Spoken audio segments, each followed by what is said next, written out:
तो movie start होती है, हमें 1970 में अमेरिका का माहौल दिखाया जाता है जहां बस कयामत जैसा ही हाल है।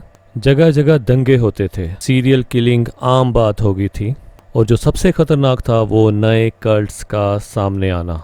जो कल्ट्स डीमंस की यानी शैतान की पूजा करते थे और अपनी ख्वाहिशों को पूरा करने के लिए बच्चों की बलि देना भी आम बात हो गई थी। और इस सब के दौरान इस मूवी के मेन कैरेक्टर जैक ने अपना एक शो नाइट आउल्स शुरू किया। देखते ही देखते ये शो काफ़ी मशहूर होने लगा, पर जैक को अपना ये शो नंबर 1 पे लाना था। उसके शो का कंपैरिजन लोग दूसरे नाइट शो से करने लगे जिसकी रेटिंग सबसे ज़्यादा थी। जैक उस शो को बीट करना चाहता था। जैक का शो जिस चैनल पर चल रहा था वो चैनल उस शो से पहले तकरीबन बंद ही होने वाला था, पर नाइट आउल्स शो ने उसकी रेटिंग भी खूब बढ़ा दी। इसलिए चैनल के ऑनर ने जैक से 5 साल का कॉन्ट्रैक्ट भी कर लिया था। तो एक शो में एक एंकर ने जैक से सवाल किया कि आप 1 साल में इतने बड़े आदमी बन गए, उसके लिए आपको क्या करना पड़ा, क्या कोई सैक्रिफाइस करना पड़ा? सवाल सुनकर जैक हड़बड़ा गया। उसने कोई जवाब नहीं दिया और वहां से चला गया। लेकिन अगले दिन की न्यूज़पेपर में हमें ये खबर मिली कि नाइट आउल्स शो का पुराना होस्ट एक एक्सीडेंट में मारा जा चुका है। जैक अपनी ज़िंदगी में सबसे ज़्यादा प्यार अपनी वाइफ मैगलेन से करता था। इसके अलावा हमें जैक के बारे में ये खबर मिलती है कि वो एक कल्ट ग्रुप से मिला हुआ है, एक ऐसा कल्ट ग्रुप जिसके मेंबर्स बहुत बड़े बड़े पॉलिटिशियन और इस मुल्क के बहुत अमीर लोग हैं। ये कल्ट जादू के ज़रिए किसी का भी करियर बना भी सकता है और बिगाड़ भी सकता है। साफ मतलब है कि ये कल्ट डेविल से मीन्स शैतान से जुड़ा है और यहाँ ब्लैक मैजिक जैसी अजीबोगरीब चीज़ें होती हैं। वक्त गुजरता रहा और जैक का शो अच्छा जा रहा था, लेकिन वो अभी तक नंबर 1 पर जाने वाले शो को बीट ना कर सका। ये सब चीज़ें तो जैक को परेशान कर ही रही थी, पर उसकी ज़िंदगी का सबसे बड़ा झटका उसे तब लगा जब उसे मालूम होता है कि उसकी वाइफ को लंग्स कैंसर है। डॉक्टर्स भी उसके लंग्स कैंसर के पीछे की वजह नहीं जान पाए थे। मैगलेन ना तो एक स्मोकर थी और ना ही उसने कभी अपनी ज़िंदगी में ड्रिंक किया था। मरने से पहले उसने जैक के शो में आने का डिसाइड किया और यहाँ उसने अपनी लव स्टोरी बताई। मैगलेन के शो में आने से जैक के शो की गिरती हुई रेटिंग ने अचानक ही हाइट पकड़ ली, लेकिन अभी तक वो अपने कॉम्पिटिटर को बीट नहीं कर पाया था और 2 हफ्ते बाद ही मैगलेन की भी डेथ होगी। और ये जैक के लिए बहुत बड़ा सदमा था और वो अपने शो को छोड़कर ऐसा गायब हुआ कि किसी को उसकी खबर भी नहीं मिली और दोबारा वापस आया पूरे 1 महीने बाद।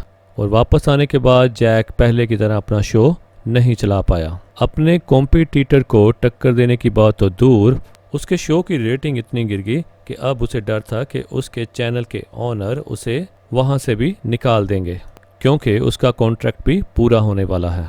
जैसे कैसे इस शो को चलाने के लिए जैक ने बहुत सी प्लानिंग की, पर जैक के पास अब कोई रास्ता नहीं था। आखिर उसने फिर एक ऐसा शो प्लान किया जिससे उसके शो की रेटिंग बहुत ज़्यादा बढ़ जाए, और ये वक्त था 1977 का। और उसने अपने पहले शो में एक ऐसे इंसान को बुलाया जो कि आत्माओं से बातें कर सकता है, और एक ऐसे मजिशियन को जो कि ऐसी बातों पर यकीन नहीं करता और पैरानॉर्मल जैसी बातों पर यकीन नहीं करता। उसका मानना है कि ये तो लोगों को हिप्नोटाइज करके दिखाया जाता है। और तीसरे गेस्ट को बुलाया गया जिनका नाम था डॉक्टर जून, जो कि एक साइकेट्रिस्ट थी, जो कि एक लिली नाम की लड़की के साथ आने वाली थी। और शो का नाम रखा गया था लेट नाइट विद डेविल। और शो स्टार्ट हो जाता है और जैक यहाँ पर अपनी डरावनी सी एंट्री करने के बाद अपने पहले गेस्ट को बुलाता है।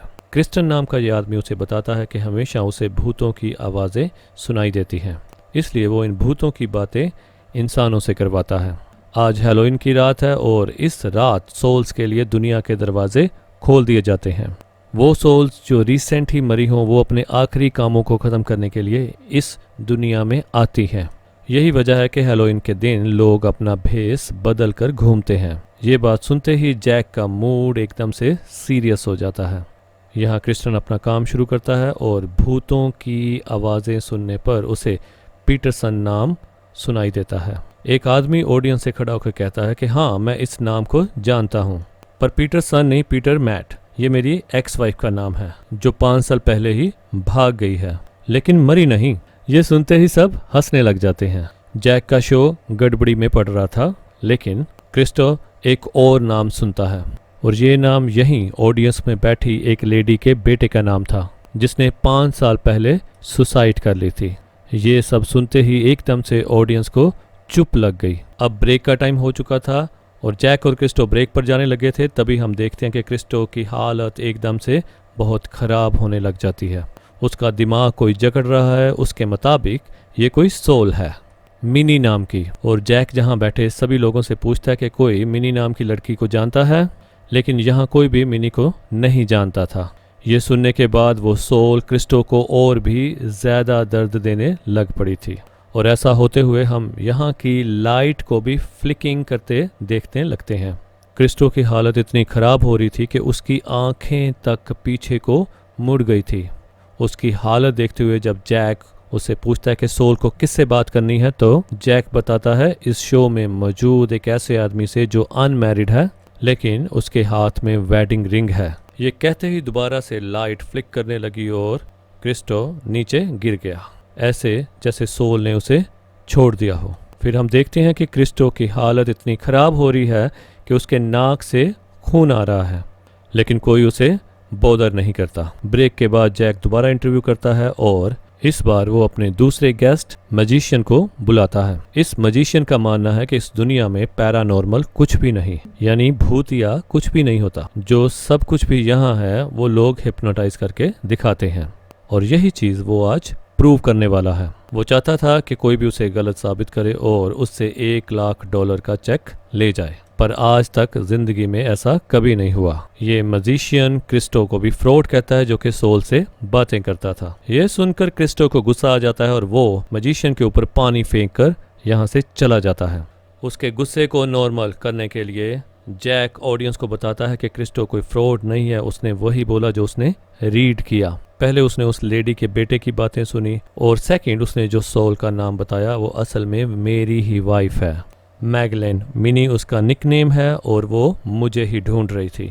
और ऑडियंस को दिखाता है कि उसी के हाथ में वेडिंग रिंग है और वही इस टाइम अनमैरिड है, तो क्रिस्टो फेक नहीं है। जैक की बात सुनते ही मैजिशियन जैक को कहता है तो ठीक है, मैं एक नया चैलेंज देता हूँ, मुझे गलत साबित करो और यहाँ से $5,00,000 का चेक ले जाओ।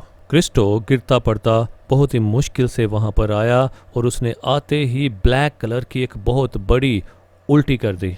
2 बार उसने ब्लैक कलर की उल्टी की और सब लोग उसे देखकर बहुत ज़्यादा डर गए। और यहाँ पर जैक ने ब्रेक लिया और अपनी ऑडियंस को काम करने की कोशिश की ताकि वो पैनिक ना हो। तब क्रिस्टो को हॉस्पिटल भेजा गया, लेकिन वो मैजिशियन अभी भी उनकी बातों पे यकीन करने को तैयार नहीं है।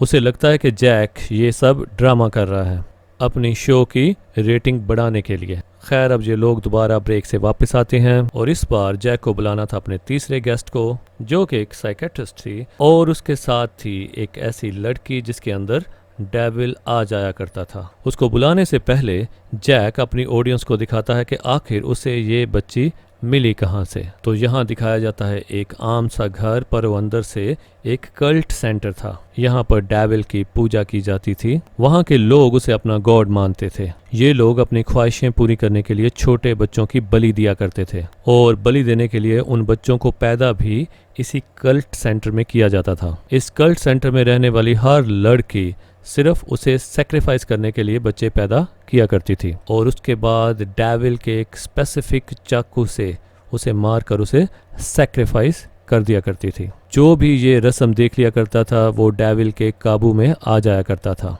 ये सिलसिला जब बहुत ज्यादा बढ़ गया तो आखिर FBI ने उस कल्ट सेंटर पर रेड की। 4 दिन तक उनकी ये जंग चलती रही। कल्ट सेंटर का कोई भी मेंबर बाहर नहीं निकल पाया, और आखिर में जब उन्हें पता चला कि वो हारने वाले हैं तो उन्होंने अपने साथ साथ इस कल्ट सेंटर को भी बम से ख़त्म कर दिया। तो फाइनली उस कल्ट सेंटर के साथ साथ डीमंस के सभी फॉलोअर्स भी मारे गए, लेकिन यहाँ पर एक 10 साला बच्ची लिली बच गई। इस हादसे के बाद बच्ची की दिमागी हालत कुछ ठीक नहीं थी। इस बच्ची का इलाज करने के लिए उन्होंने डॉक्टर जून, एक साइकेट्रिस्ट, से कांटेक्ट किया। लिली से बात करते हुए साइकेट्रिस्ट को ये बात पता चली कि लिली के अंदर एक डीमन है, शैतान है, या फिर डीमन ने उसे कंट्रोल किया हुआ है। वो लिली के अंदर वाले डीमन से बात करना चाहती थी। बात तो हो नहीं पाई, लेकिन ऐसे में लिली बहुत ज्यादा बेकाबू हो गई। लिली के ऊपर रिसर्च करने के बाद उस साइकेट्रिस्ट ने ये किताब लिखी थी, कन्वर्सेशंस विद द डेविल, और उसी की प्रमोशन के लिए वो आज इस शो में भी आई थी। और फाइनली लिली और साइकेट्रिस्ट अब ऑडियंस के सामने आते हैं। लिली ऐसे चल रही थी जैसे उसकी बॉडी को किसी और ने कंट्रोल किया हो। उसके बैठने का तरीका, बात करने का तरीका, देखने का तरीका सब अजीब थे। वो लोगों के सवाल खत्म होने से पहले ही जवाब दे देती थी, ऐसे जैसे उसको सारे सवाल मालूम हो। उसने अभी तक ऑडियंस या जैक किसी को भी नहीं देखा था, वो सिर्फ कैमरास में देख रही थी। पहली बार जब वो जैक की तरफ देखती है तो उसे कहती है कि तुम शो की टेंशन मत लो, तुम बहुत जल्दी ही मशहूर होने वाले हो। ऐसा कहते ही उसने बड़े अजीब तरीके से कैमरास की तरफ देखा और उसकी हरकतें को देखते ही जैक को ब्रेक लेनी पड़ी। जैक जब बैक स्टेज जाने लगा तो लिली ने पीछे से सवाल किया, क्या मैं खूबसूरत नहीं हूँ? तो इसे सुनकर जैक के कदम रुक गए और वो पीछे मुड़ा। अब उसकी आवाज उसकी नहीं किसी और की लग रही थी। उसकी बातें सुनकर जल्दी से साइकेट्रिस्ट जैक को साइड पर ले जाकर कहती है कि उसे जल्दी से ये शो बंद कर देना चाहिए, क्योंकि वो चाहती है कि इस डीमन को इस शो पे नहीं बुलाना चाहिए, क्योंकि कुछ ना कुछ गड़बड़ है। वो कल से ही तुम्हारा नाम ले रही है। मैं तुम्हें बार बार ये बात बताना चाह रही थी पर मुझे टाइम नहीं मिला। इससे पहले कि लिली तुम्हारे लिए कुछ गड़बड़ी कर दे,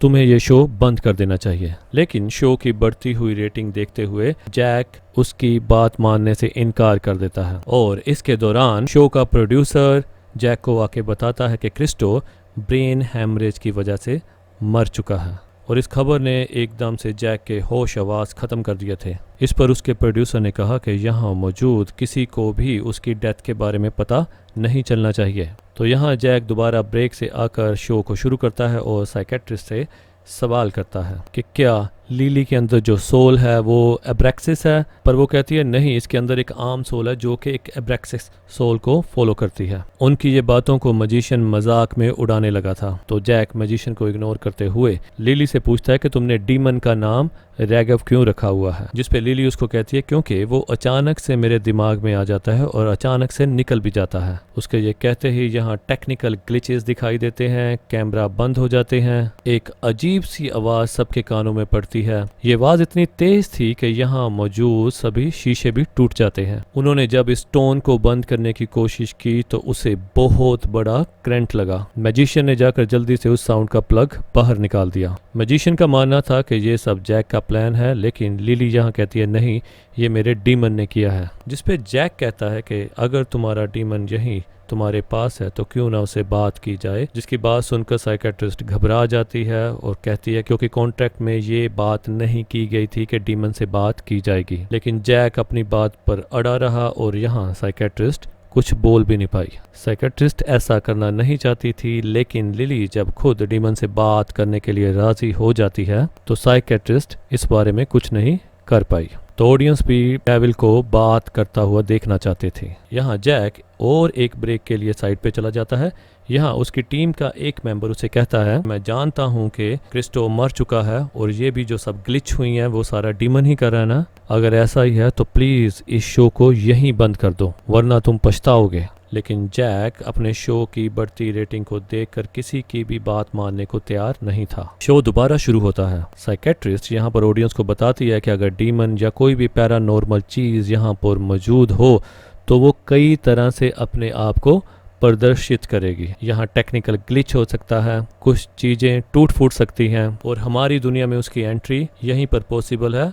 जो भी आप सुने या देखें वो आपको जरूर ही डरा सकता है। आप उसके काबू में भी आ सकते हैं, लेकिन बेहतर यही होगा कि आप लिली का ध्यान ना भटकाएं। साइकेट्रिस्ट ने यहाँ अपना सेशन स्टार्ट किया और यहाँ लिली के अंदर डीमन को बाहर बुलाया। जैसे साइकेट्रिस्ट ने कहा था कि जैसे ही डीमन यहाँ पर आएगा तो उन्हें कोई ना कोई ग्लिच यहाँ दिखाई देगी। यहाँ पर कैमराज में ग्लिच दिखाई गई और लाइट्स फ्लिकर हुई। लिली के चेहरे के साथ साथ उसकी आवाज और उसके एक्सप्रेशंस भी चेंज हो चुके थे। ये डीमंस साइकेट्रिस्ट से काफ़ी बार बात कर चुका था, लेकिन अब साइकेट्रिस्ट उसको इतने सारे लोगों के सामने बुला लेगी, उसको ये यकीन नहीं था। वो इतने सारे लोगों को देखकर घबरा रहा था। साइकेट्रिस्ट उसे रिलैक्स करते हैं और उसे कहते हैं कि हम तुमसे सिर्फ तुम्हारा मकसद जानने के लिए बात करना चाहते हैं और कुछ भी नहीं। ये बात सुनते ही उसका ध्यान गया जैक के ऊपर। वो जैक से कहता है, तुमसे मिलकर अच्छा लगा जैक। जैक उसे कहता है, लेकिन हम तो पहली मर्तबा मिल रहे हैं। इस पर लिली कहती है, पागल मत बनो, हम पहले भी मिल चुके हैं, घने पेड़ों के दरमियान में, उसी कल्ट ग्रुप के दरमियान में जिसके तुम मेंबर हो। क्योंकि अब ये डीमन जैक की पर्सनल बातें बताने लगा था, इसलिए साइकेट्रिस्ट चाहती थी कि अब ये डीमन वापस चला जाए, लेकिन डीमन उसकी बात नहीं मानता। वो यहाँ पूरी ऑडियंस को जैक और साइकेट्रिस्ट की दोस्ती के बारे में बता देता है। ये सुनकर साइकेट्रिस्ट को इतना गुस्सा आया कि उसने डीमन को ही थप्पड़ मार दिया। ऐसा होते ही वो इतना गुस्से में आ गया तो उसने पहली बार अपना डीमन वाला चेहरा सबको दिखाया। सभी ये देखकर डर गए, यहाँ तक कि साइकेट्रिस्ट खुद भी डर गई। साइकेट्रिस्ट अपने गले में पड़ा लॉकेट दिखाकर कोई अजीब सा मंत्र पढ़ने लगी, जिससे वो इस डीमन के खतरे से बच जाए। लेकिन डीमन इन मंत्रों से भागने की बजाय खुद ही साइकेट्रिस्ट के साथ ये मंत्र पढ़ने लगता है। दोबारा ये लड़की अपना चेहरा जैक की तरफ करती है। तुमने ये सब कैसे करने दिया जैक? इस बार उसकी आवाज एक लड़की जैसी लग रही थी, मानो उसके अंदर मैडलिन की रूह आ गई हो।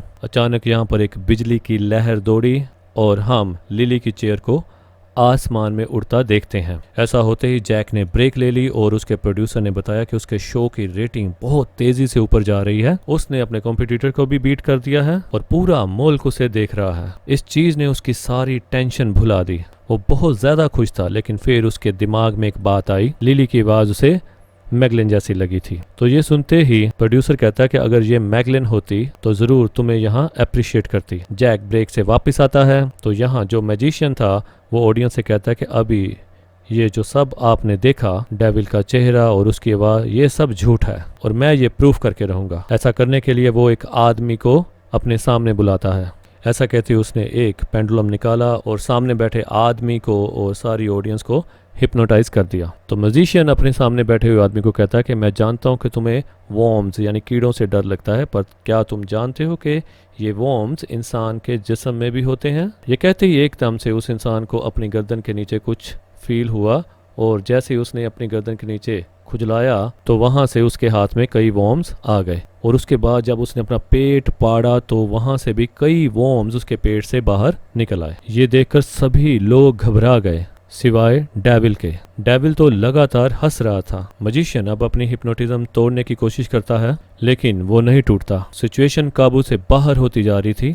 उस आदमी की आंख फट गई थी और वहां से भी एक बड़ा सा वॉर्म बाहर निकल आया था और तभी यहाँ पर उस मजिशियन ने कुछ वर्ड्स बोले और सारी सिचुएशन काबू में आ गई और उसने दिखाया कि इस आदमी को कुछ भी नहीं हुआ था और अभी जो आपने वॉर्म्स देखे वो असल में हिप्नोटाइजेशन की वजह से थे। आदमी बिल्कुल सही सलामत था। मजिशियन यहाँ कहता है कि मैंने वो किया जो आप लोगों के सामने अभी साइकेट्रिस्ट ने किया था। मैंने आप लोगों को हिप्नोटाइज करके वही दिखाया जो मैं दिखाना चाहता था। अभी मजिशियन सच बोल रहा है कि नहीं, ये बात प्रूफ करने के लिए लोग कैमरा में रिकॉर्ड हुई वीडियो को देखते हैं कि ऑडियंस ने जैसा कुछ देखा तो वो सच में ही उनके हिप्नोटिज्म के कारण वो देख रहे थे। अब लोग कहते हैं कि साइकेट्रिस्ट ने भी ये सच में किया है कि नहीं किया, ये देखने के लिए भी कैमरास की वीडियो को रिवाइंड करके देखना चाहिए और रिवाइंड करके पता चलता है कि जितना सब कुछ ऑडियंस ने पहले देखा था, डेविल का चेहरा, उसकी आवाज़, वो सब सच था। अब जो फुटेज रिवाइंड की गई थी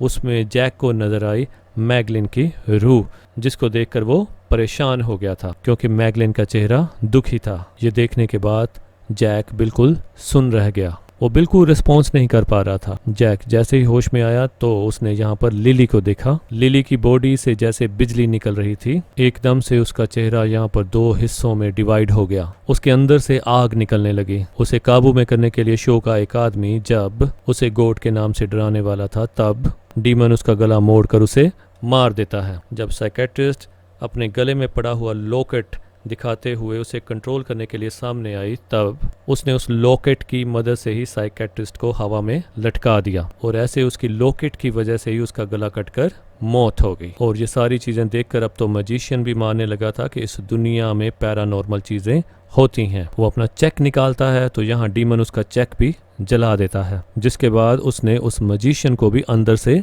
जला दिया। और उसके बाद लिली ने अपने आप को कैमरा के पास कर लिया और स्क्रीन एकदम से ब्लैंक हो गई। तो वहाँ कैमरा में से ही डीमन को निकलता दिखाया जा रहा था। अचानक ही शो में एक ब्रेक आ गई। ब्रेक जब खत्म हुई तो जैक ने अपने आप को उस शो में ही पाया। वो समझ चुका था कि वो इस शो में फंस चुका है, तो ऑडियंस को कहता है कि प्लीज इस शो को यहीं बंद कर दो। अचानक ही वो उस लम्हे में पहुंच गया जब उसने चैनल के ऑनर के साथ कॉन्ट्रैक्ट किया था। जब प्रेस कॉन्फ्रेंस हुई तो एक एंकर ने उससे सवाल किया था कि आपने इस सब के लिए क्या सैक्रिफाइस किया। इस पे उस चैनल का ऑनर कहता है कि जैक का सैक्रिफाइस अब शुरू होगा। यहाँ पर उस कल्ट के 2 मेंबर आए। वो जैक को उठाकर उस डीमन के सामने ले गए। वहां उसे एक ड्रिंक पकड़ाई गई। वो ड्रिंक पीते ही अचानक से सीन बदल गए। उसके सामने बेड पे लेटी हुई मैगलिन दिखाई दी, जिसका मतलब था कि उसने अपने सक्सेस के बदले मैगलिन को ही सैक्रिफाइस कर दिया था। लेकिन उसे इस शो से पहले बिल्कुल मालूम नहीं था कि उसे सक्सेस के बदले अपनी वाइफ को सैक्रिफाइस करना पड़ेगा। यहाँ मैगलिन उसे कहती है कि प्लीज मुझे बहुत दर्द हो रहा है, मुझे इस दर्द से छुटकारा दो। ऐसा कहते ही जैक पास पड़े हुए चाकू से मैगलिन को मार देता है। और ये सीन यहाँ से कट होकर अचानक शो में शिफ्ट हो जाती है। जैक को एहसास होता है कि उसके हाथ में असल में लिली थी और जो चाकू उसने चलाया था वो लिली के ऊपर ही चला दिया था। अचानक ही पुलिस सायरन बजने लगा और मालूम हुआ कि यहाँ पर पुलिस आ चुकी है। ये सब कुछ लाइव चल रहा था और उसने यहाँ लिली को मार दिया था, जो सबने देखा था। और इस अजीब सी एंडिंग के साथ ये मूवी यहाँ पर ख़त्म हो जाती है।